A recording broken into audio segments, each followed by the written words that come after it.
Bismillahirrahmanirrahim. Sakumaha kamari parantos dijelaskeun bahwa ari kurban teh nyaeta mencit hewan anu ditentukeun di poenan lebaran Idul Adha dugi ka kaping 13 Dzulhijjah. Tujuanana naon? Nyaeta pikeun ngadeukeutkeun diri ka Allah Subhanahu wa ta'ala. Timbul weh pertarosan, naon dalilna ibadah kurban dina Al-Qur'an sareng dina hadis?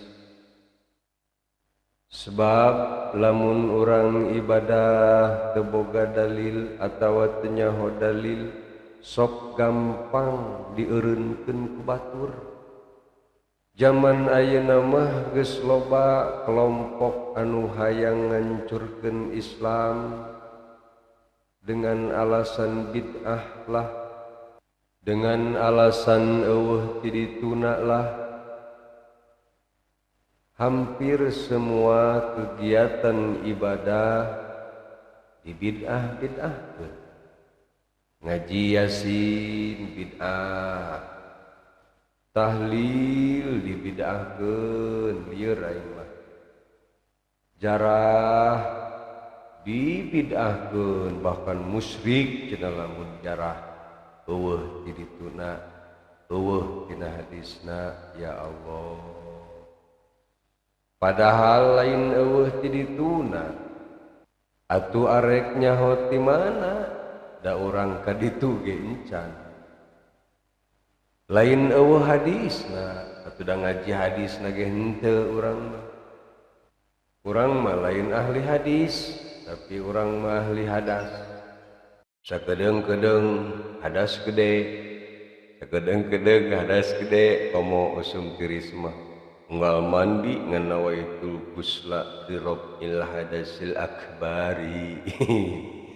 Itu pagawean Ustad Budi biasana. Ari ustadna pan eueuh pagawean. Entek pagaweanana ya lumayan we nya bujur. Maksudna lamun urang can nyaho hadis, na ulah waka gampang nyebutkeun eueuh hadis.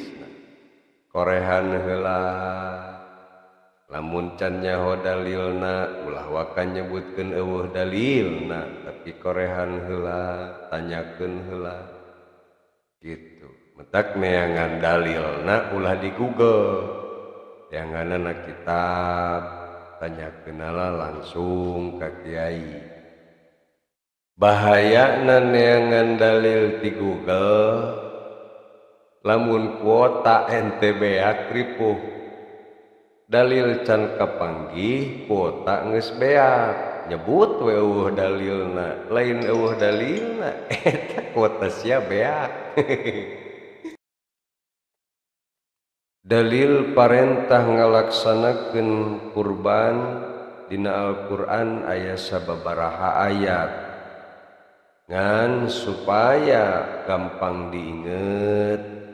Urang hiji we apalkeun cokot dina surat pangpondokna nyaeta fasholli li rabbika wanhar. Maka dirikeun ku anjeun salat karena Allah Ta'ala sareng laksanakeunlah ibadah kurban. Etalah dalil ibadah kurban. Syaratna naon? Tidinya aya syaratna li rabbika. Salat jeung kurban moal ditarima ku Allah lamun tujuanana selain Allah. Jadi salat sareng kurban anu bakal ditarima ku Allah teh nyaeta niatna anu lillahi ta'ala. Dalilna mana? Eta aya li rabbika, li. Moal ditarima salat seseorang jeung kurban seseorang lamun niat hayang pamer, lamun niatna hayang kapuji moal. Terus naon deui atuh dalilna ibadah kurban saur Kangjeng Nabi atawa tina hadis Kangjeng Nabi aya ulah wakaloba-loba heulaanan bisi teu apal jeung na kuringna oge teu apal deui tong saeutik we mana nu kahiji ma amila adamiyun min amalin yauman nahr ahabba ilallahi min iraqatid dam. Teu aya hiji jalma anu ngalakukeun suatu amal di poe nahr nyaeta tanggal 10, 11, 12, 13 Dzulhijjah anu lebih dicintai ku Allah Subhanahu wa taala daripada numpahkeun atawa ngocorkeun getih hewan kurban. Nah, etalah dalilna. Naon cenah kauntunganana pikeun jalma anu kurbanna ditarima ku Allah Subhanahu wa taala saur Kangjeng Nabi innaha lata'ti yaumal qiyamati biquruniha wa asy'ariha wa adlafiha. Eta hewan kurban teh engke bakal datang di poe kiamat berikut tandukna, berikut bulu jeung kuku-kukuna. Rek naon ieu hewan kurban didatangkeun di yaumul kiamah? Rek ngejemput jalma anu kurban menuju surga. Pan eta nikmat. Begitu dibangkitkeun di jero kubur batur malinglung, aya anu poek, aya anu bingung, aya anu sedih. Tapi jalma nu kurban mah dijemput ku hewan anu dijieunkeun kurban di poe nahar.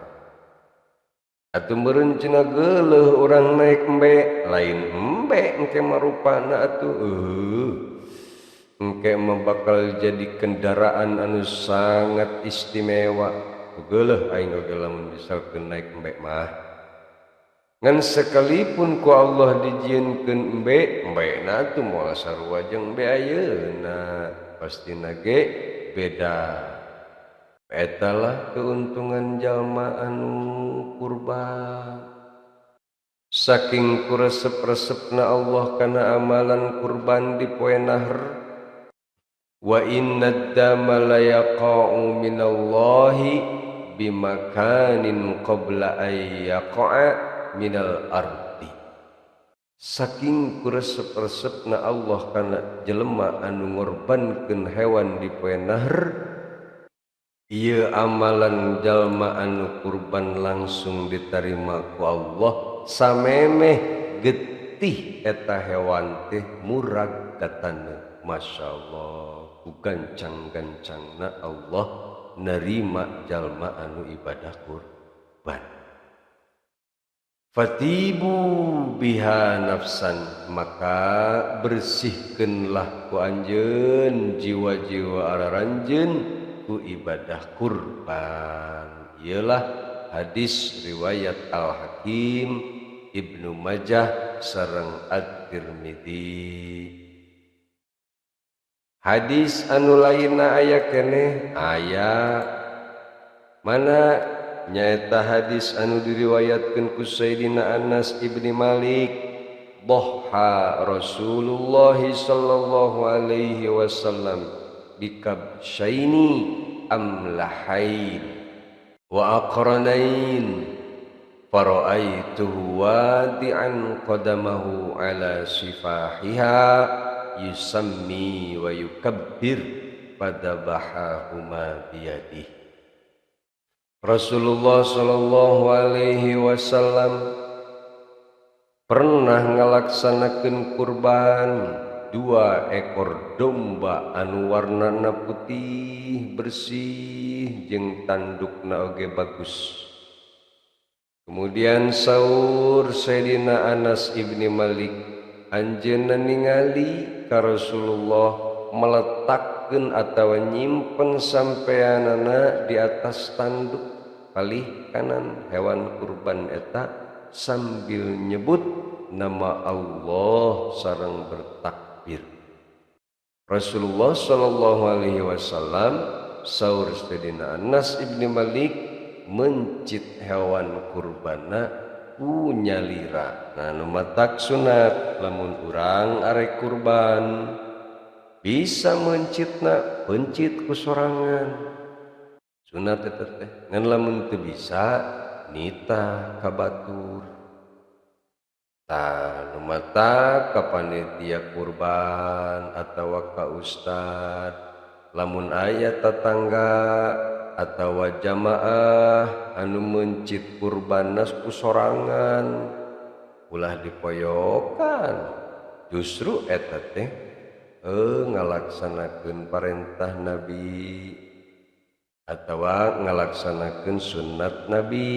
Sok aya eta mah kurban ge meuni hawak nu kurban manehna nu mencit manehna itu kendai kurban-kurban manehanana urusanana. Tanya gitulah dalil perintah kurban numutkeun Al-Qur'an sareng hadis. Wallahu a'lam bishawab.